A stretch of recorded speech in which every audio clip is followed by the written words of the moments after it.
Working things out on our behalf. Amen. For a sermon topic this morning, right now, we're going to go with spared in the midst. Spared in the midst. Amen. We'll go for text, we'll go to 2 Corinthians. 2 Corinthians chapter 12. 2 Corinthians chapter 12. We'll start at verse 6. 2 Corinthians chapter 12, starting at verse 6. Paul is speaking here. Paul says, "For though I would desire to glory, I should not be a fool, for I would say the truth, but now I forbear, lest any man should think of me above that which he seeth me to be, or that he heareth of me.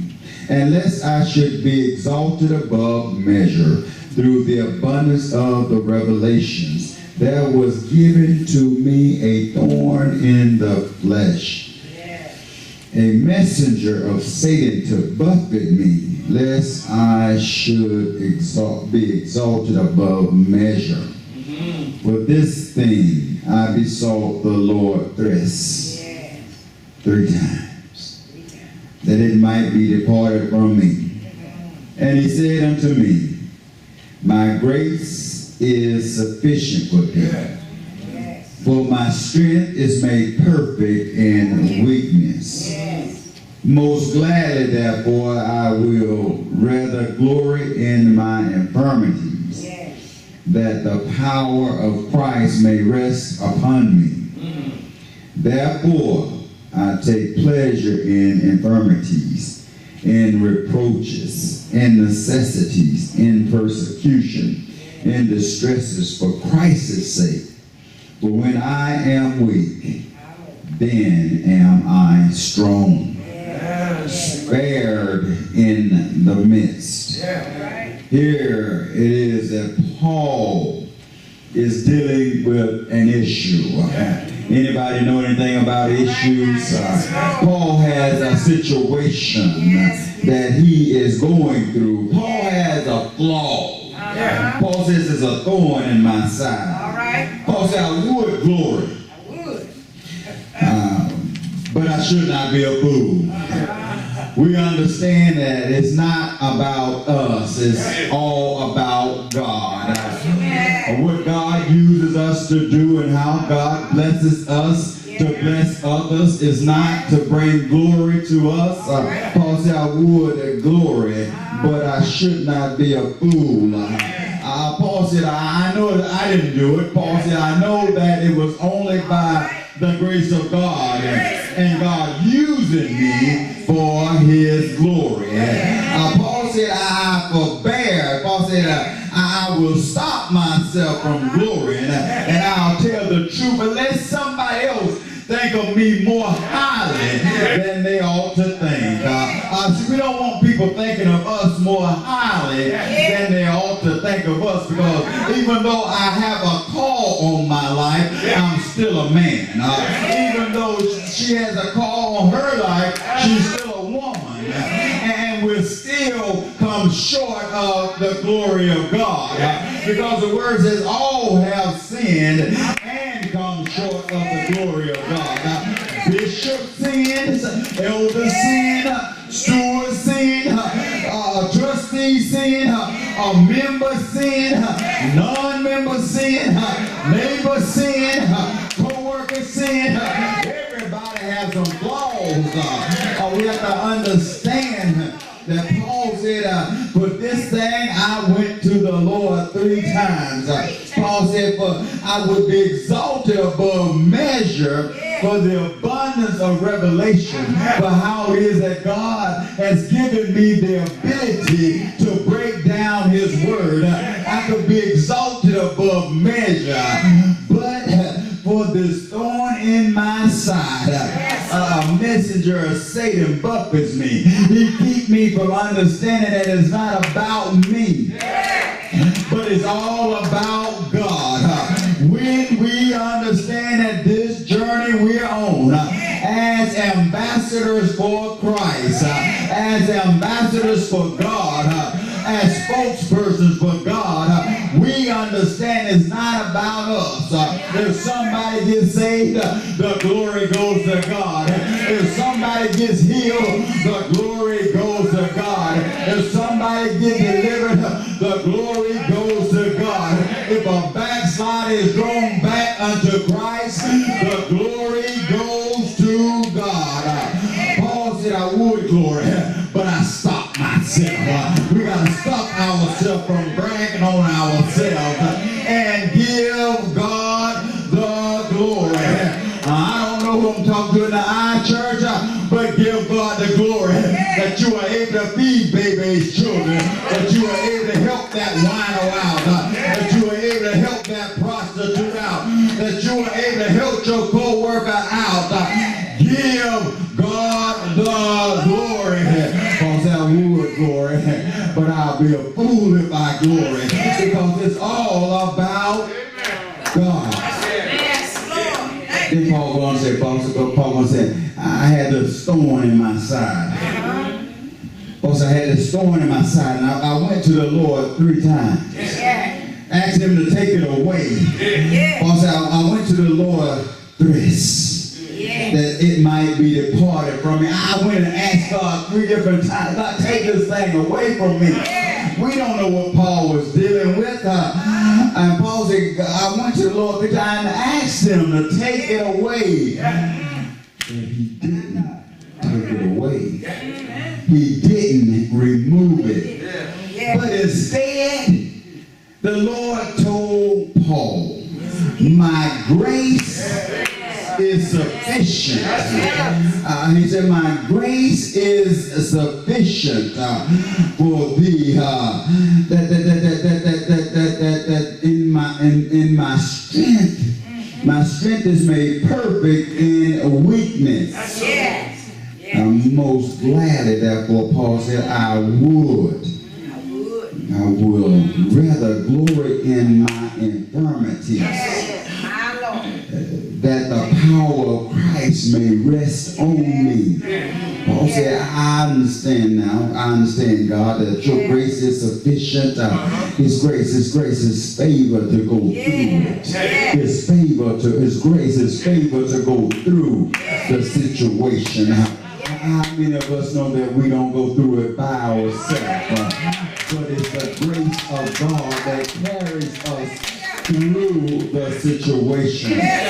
And he says, my grace is sufficient, meaning available to bear. His grace was available to bear us up in the midst of the situation. Sufficient, able to contend with, be more than enough. He said, my grace is more than enough for you while you're going through what you're going through. I called on the Lord, and it seemed like he wasn't going to come, but it was then that the Lord carried me, because his grace was sufficient. When I couldn't carry myself to the floor, his grace was sufficient. When I couldn't carry myself, Brother Lewis, his grace was sufficient. When I couldn't carry myself, Brother Sproul, his grace was sufficient. When I couldn't carry myself, Brother Bryant, his grace was sufficient. When I couldn't carry myself, Brother Gilchrist, his great grace was sufficient. It was able to carry me when I couldn't carry myself. It said, my strength is made perfect in weakness. God, the Lord said, his strength is made perfect in my weakness. When I couldn't carry myself, it was then that the Lord carried me. Somebody ought to be glad for God's grace is sufficient. It's enough to carry you through whatever you're going through. And most gladly, Paul said, most gladly, for I will rather glory in my infirmities.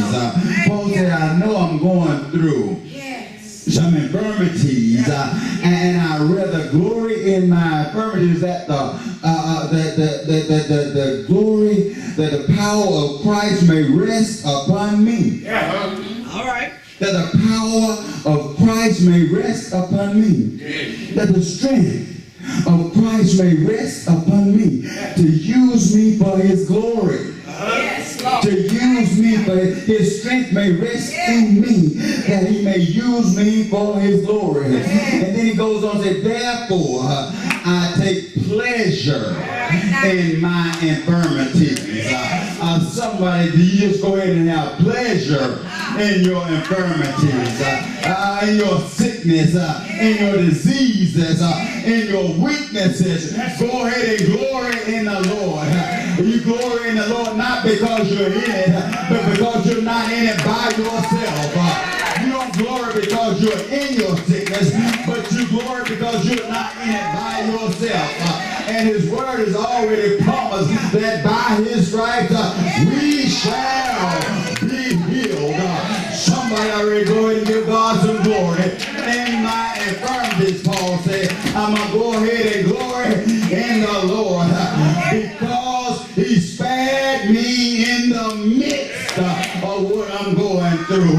He said, in my reproach, he said, in my reproaches, in my insults, in my injuries, in my harm, and in my hurt, I'm still going to glory in the Lord, because I know that in the midst of it, God still gets the glory. When they insult me, I still praise his name. When they bring harm upon me, I still praise his name. When they try to destroy me, I still praise his name. In my necessities, Paul said, in my necessity, when I am in need. Has anybody ever been in need before? Has your cupboards ever been bare? Have you ever had a car but no gas in a tank? Have you ever had to wonder how your bills was going to get paid? Have you ever had to worry about whether you was going to be able to make it to the grocery store before? In my necessities, Paul said. When I'm in need, I still give glory to God, because he spares me in the midst of my necessity. He's still right there with me, and he always meets my needs. Is there anybody who knows that God meets your needs in the midst of your necessities? When you're having a hard time, God meets your needs. In my persecutions, Paul said, in my persecutions, when they are ensuing me, when the devil is on my trail like hound dogs, when they are following me, when they're giving in, when I have to be given into suffering because of the enemy, it is then during my persecutions that I still glory in the Lord, because in the midst of my persecution, he's still sparing me. Why you say that, Crawford? Because he didn't let the enemy kill me. And if he didn't let the enemy kill me, he still spared me. And as long as I can inhale and exhale, baby, I'm going to give God the glory. I don't know who I'm talking to in the high church, but the hellhounds have been on your trail. And you need to go ahead and give God some glory. Yes, Lord. Amen. You came against your children, give God the glory. You came against your grandchildren, give God the glory. He came against your marriage, give God the glory. Why are we giving God? Because he didn't destroy. Because he didn't destroy them. Because he didn't kill them. Because the enemy, the weapon did not prosper. He formed the weapon, but it did not prosper.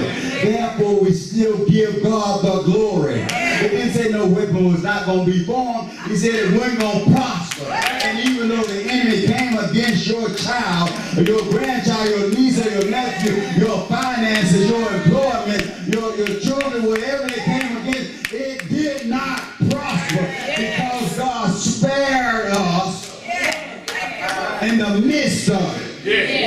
Just like Paul was going through his situation and he went to the Lord. There's been some nights somebody's prayed over that child. Somebody's prayed over that job. Somebody's prayed over that community. It's been some nights of tears have been shed in the midnight hour.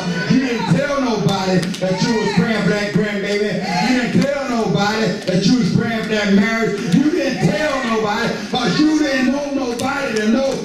But you took it to God, and God spared you in the midst of it. In my distresses, false, in my calamities, in my anguishing, in my hardships, false, I still glory in the Lord. Has anybody ever had any hardships? No, it was just you and the Lord. You didn't want nobody else to know about your hardship, but it was just you and the Lord. And God spared you in the midst of your hardship. Yes, yes, yes. Amen. He told Paul, my grace is sufficient. See, in the midst of what we're going through, God spares us. That means God keeps us in the midst of what we're going through. When the enemy come against us, it's then that God surrounds us with his protection to keep us. Yes. Amen. Thank you, Lord. See, God's grace is sufficient in every situation we find ourselves in. God's grace is sufficient. It's more than enough to carry us through that situation. No matter the situation, just trust in the Lord. I'm going to say that again for the I-Church. No matter the situation, just trust in the Lord and watch God work things out on our behalf. The word says, for we know all things work together for those to the good of those who love the Lord, who are called according to his purpose. Do we have anybody who's called according to the purpose of the Lord? If you know that you're called according to the purpose of the Lord, you ought to be giving God a hand clap of praise because you know it's already working out. God is sparing you in the midst of what you're going through. But baby, you just hold on to God's unchanging hand because God is going to bring you through. I said God is going to bring you through and he's going to spare you in the midst of it. I know it looks bad, but God is sparing you. I know it looks like gloom and doom, but God is sparing you. I know the hills look high, but God is sparing you. I know the valley looks low, but God is sparing you. I know your bank account looks funny, but God is sparing you. I know the doctors had a negative report, but God is sparing you. I know you got to go to court next week, but God.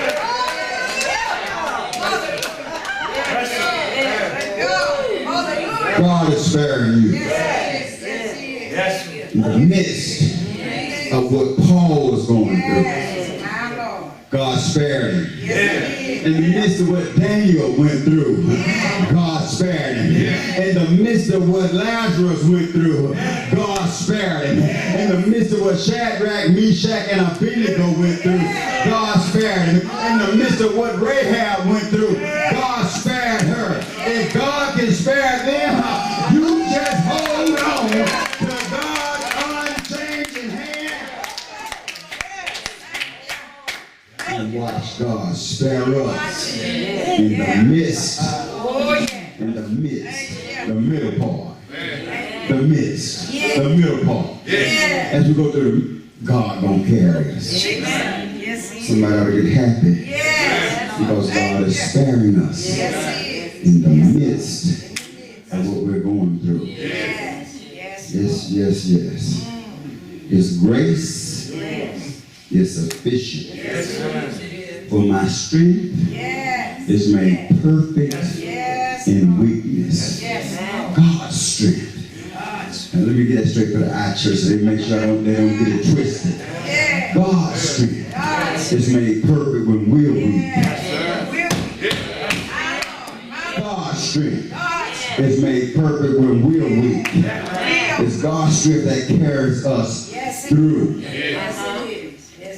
Spared Thank you. in the midst of whatever you're going through.